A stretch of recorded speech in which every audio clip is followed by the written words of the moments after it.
Today I'm not going to be showing you the number. You have to write the number first. So listen carefully, please. Your number is 5,009 and 94 hundredths. At the end of last school year, we found out that our principal and technology leaders had been working on a special project trying to see if they could initiate an iPad one-to-one class. And they let the 5th grade teachers know. They picked 5th grade because we have 6th grade in our school. And they wanted to have 2 years of students with access to this to see if it could work and continue the program from one year to the next. We have 6 5th grade classrooms this year, and they had enough funding to order enough for 3 classrooms. So they basically asked who was interested and willing, and we don't know able, but willing to take part in the project. So 3 of us were selected after people expressed interest, and we did some summer training over the summer a little bit. But the best thing was that we were given the iPads near the end of the school year, so we were able to explore on our own and figure things out and find apps. And I did online training through iPad Pete to learn lots of different tricks, but it's been a lot of learning on the way as well. So right now we have 3 classrooms. Oh, actually they added another one during the year. We have 4 classrooms now at this point doing the one-to-one project. Where's the seed coat? There's the seed coat on the outside. Well, today it's Friday and we have 1st grade buddies, and we do teach our 1st grade buddies things on the iPads. They've learned a lot. We started the day with the morning activity, which was preparing for 1st grade buddies, and today we happen to be singing a science song that we learned yesterday ourselves about parts of a seed. I talked to the 1st grade teacher yesterday, and they just did plants and wanted to make sure that they were solid with seed parts, so I said, we have a song, we can teach it to them. And I used to be a 1st grade teacher, and I know that you don't just slap a song in front of a child and expect them to read it, that they need the exposure of the just listening first.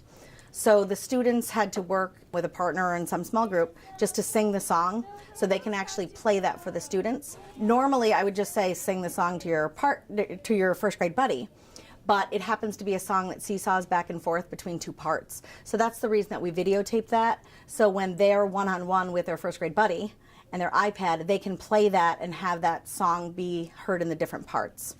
After they finished that, they had their word study work today, and that's where they have a choice of if they want to do it on the iPad or if they want to do it on paper. It happened to be the flippy folder one where they're doing the look-see, cover, write, and check. And then we moved on to math, which was a continuation of yesterday. We're working on showing data, figuring out patterns, and showing it using line graphs. And the tricky part, of course, is figuring out an expression that would match each one. The kids were thinking to come up with their expressions. This is a time for you to be a flexible thinker, open-minded. Even if you didn't do it this way, try to understand it for yourself. Megan, can you tell and explain? Oh no, don't explain.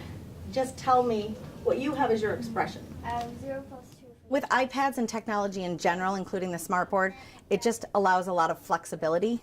While I wasn't doing anything wildly fantastic with the smartboard today, it was a strong visual matching what they had and organizing things in a different way. Students sometimes come up to the smartboard, sometimes just for time.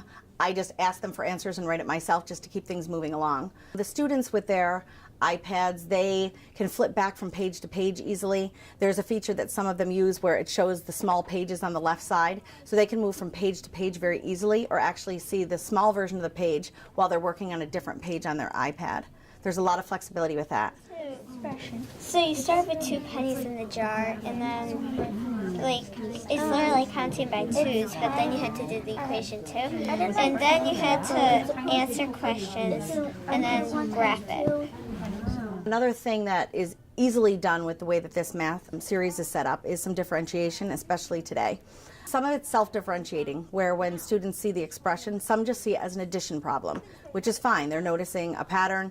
Other students are noticing a multiplication problem. Others are figuring out how they could actually group it and use parentheses as they're doing it. And there's a couple students in the room who are quite strong, and they've been doing really well with this unit. So what I did when I went around was I went to one student in particular to see if he could solve for any number being substituted in a spot, like using a variable such as n.